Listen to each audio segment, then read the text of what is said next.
દિવ્ય સાનિધ્ય. આજ સુધી બીજી ઘણી બધી શિબિરોમાં સેવકે લાભ લીધો હતો, પરંતુ આટલું ગુરુજી સાથેનું નજીકપણું, એ ગુરુજી જોડે, સત્પુરુષ જોડે આપણે સામેથી નિકટ થવાનો પ્રયત્ન કરતા હોઈએ, સામેથી દર્શન કરવા જતા હોઈએ, પણ આ વખતે ઊંધો પ્રવાહ ચાલ્યો. એમ ગુરુજીએ એવું કીધું કે આ વખતે તમારે નહીં, અમારે તમારી નિકટ થવું છે. એમ એટલો પ્રેમ આપ્યો, એટલો વાલ આપ્યો કે જે આજ દિવસ સુધી ક્યારે આ સેવકે એનો અનુભવ જ નથી કર્યો. અરે 28 વર્ષ સત્સંગમાં થયા છે, ગુરુજી આટલા હસ્તુ મુખારવિંદ આ સેવકે ક્યારેય નથી જોયું. વિઠ્ઠલ લીલામાં ગુરુજીને જ્યારે આ સેવક ભેટ્યા ત્યારે એમ એટલું સુખ આવ્યું કે અંદર જેટલી વાસનાઓ હતી કે જેવી પણ દૂષણો હતા સેવકને, તે એમ થયું કે અત્યારે હવે બરી ગયા છે, અંદર કશું રહ્યું જ નથી. જે મહારાજ વખતે જે લીલાઓ થતી હતી એ લીલાઓનું તદ્દન તાદ્રશ્ય અત્યારે થાય મુક્તો.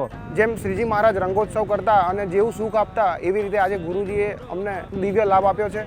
અહીંયા ગુરુજી જ્યારે ફૂલ દોલોત્સવમાં લાભ આપ્યો, જ્યારે અમારા ઉપરથી જ્યારે ગુરુજીએ ફૂલ વર્ષા કરી, જ્યારે સુંદર મજાના રંગ વર્ષા કરી, ત્યારે અમને એવો ખરેખર અનુભવ થયો કે ના, આ ગુરુજી કેવા મળ્યા અને એમણે અમને કેવા કર્યા. પહેલું તો મગજમાં જ હતું કે ફોન મળે ને તો સારું, પણ પહેલા દિવસે એટલે કે શનિવારે બપોરે 2 કલાક ફોન મળ્યો, પણ એવી ઈચ્છા ના થઈ ફોનને ચાલુ. શિબિર તો ઘણી ભરી, ને અમદાવાદની શિબિર હોય, કોઈ અમદાવાદની શિબિર હોય, કોઈ ગાંધીનગરની શિબિર હોય, પણ ન ભૂતો ન ભવિષ્યથી કે આ એક શિબિરની અંદર આપણને એવું લાગે કે એક માં આપણને નિકટ બોલાવીને એવો પ્રેમ આપવા માગે છે કે આપણને એમ લાગે આ લાભ મળ્યો છે એની તો વાત જ અનોખી છે. મુક્તો આવો લાભ કોઈ દિવસ નથી મળ્યો. મહાપથારી સુધી પણ આ એક અમને સ્મૃતિ રહેશે. ઠંડુ જે વર્તે આમ ટાઢું થઈ ગયું છે.